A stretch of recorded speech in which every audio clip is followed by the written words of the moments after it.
Chaque bagage est fouillé, à la recherche de viande exotique. Bon, expliquez-moi, qu'est-ce qu'il y a dedans? De la viande ou des végétaux interdits au transport. Exceptionnellement, nous avons pu suivre la douane lors de contrôles à l'aéroport de Roissy.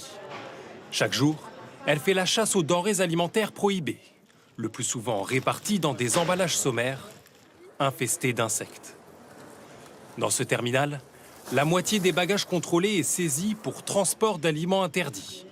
Fruits, viande exotique, cela représente 500 kilos de nourriture par jour. Des singes entiers, malheureusement à de nombreuses reprises. Des têtes de singes, c'est très fréquent. Des pieds d'éléphant, des morceaux de girafe, du pangolin, c'est tristement hebdomadaire. C'est déplorable. Clairement, on est en colère parce qu'on sait très bien que ces animaux-là sont en voie de disparition totale. D'où vient cette viande exotique? Chaque jour, elle arrive d'Afrique subsaharienne et d'Asie du Sud-Est.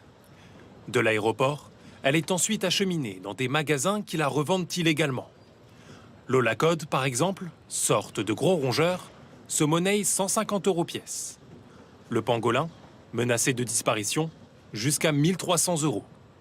Les consommateurs s'organisent parfois directement sur les réseaux sociaux. Sur ce groupe de discussion, des voyageurs proposent de remplir leurs bagages de viande exotique, moyennant 10 € le kilo. Nous nous faisons passer pour un client. Immédiatement, nous recevons des instructions. Il faut plutôt couper les pattes et la tête? La tête et la queue aussi, pour ne pas qu'on sache que c'est viande de pousse. C'est la douane qui fatigue un peu. Contre une soixantaine d'euros, certains nous proposent même une livraison à domicile. Vous envoyez votre nom, prénom, numéro de téléphone, lieu de livraison. Avec l'agent de la commande, on vous fait le reçu. Ces transporteurs risquent gros, jusqu'à 3 ans de prison et une amende de 2 fois la valeur de la marchandise interceptée. Objectif de ces sanctions, limiter le trafic d'espèces protégées, mais aussi les importants risques sanitaires liés à leur consommation. La consommation de viande exotique n'a causé jusqu'ici aucune épidémie en France. Mais la douane reste vigilante.